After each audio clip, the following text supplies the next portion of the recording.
S.O.A.P is our daily study of the Bible, featuring a scripture, an observation, an application, and a prayer.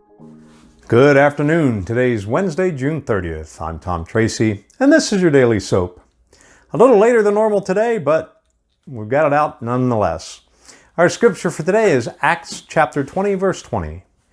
I never shrank back from telling you what you needed to hear, either publicly or in your homes. And the observation is, make sure you hear the whole message. And the application, many churches today tend to preach a gospel that is carefully worded, socially and politically acceptable, and meant not to cause offense. They tiptoe around difficult topics and try to address things in a way that's very sensitive to people that are in the congregation so that nobody gets offended or gets upset. This can range from speaking about tithing or not speaking about tithing, calling out sin or living a life that's godly and free from addiction, or accepting those things so that you don't cause division and offense. There was even a movement in the churches in the 1990s that was everything needed to be seeker sensitive. And the intention there was that anybody that came through the doors of the church would hear a message but wouldn't get put out by it in any way, shape, or form.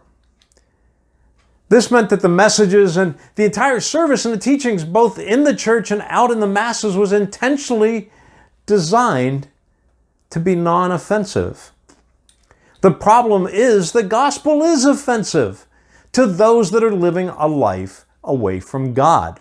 When you're living in sin and told you're doing something that doesn't align with God, it can be considered offensive. Paul didn't care.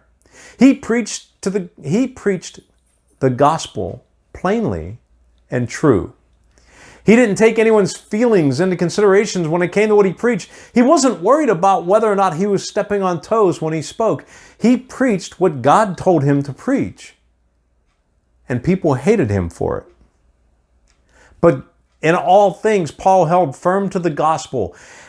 Knowing that there were consequences and knowing that people weren't going to like him or what he said, he stayed true to the gospel. Many people today are so concerned with trying not to offend anyone that they don't preach the gospel. Personally, I don't consider myself one of those. I consider myself more like Paul. I will speak plainly, directly, and in love, but I won't sugarcoat or leave things out of the message. The message of Jesus Christ is that your life needs to change. You need to avoid sin. You need to be better today than you were yesterday. Nobody's ever perfect. That's why there's grace. But to just rely on grace and not understand that there needs to be a change in our heart and in our actions is selling the gospel short. You'll never hear me say something that doesn't align with gospel. If you do, call me out and I'll figure it out. What you will hear me say is what is in line with the gospel, whether you want to hear it or not. Our prayer for today is, Father, help me to speak your words at all times, and only your words. I trust that the Lord has spoken to you through this message today. If so, do me a favor and hit like and share and send it to a friend. Subscribe to the channel and we'll see you here again tomorrow. Have a great day. If you're new to the channel, go ahead and check us out. Surf around, and if you like what you see, do me a favor and mash that subscribe button and hit the bell.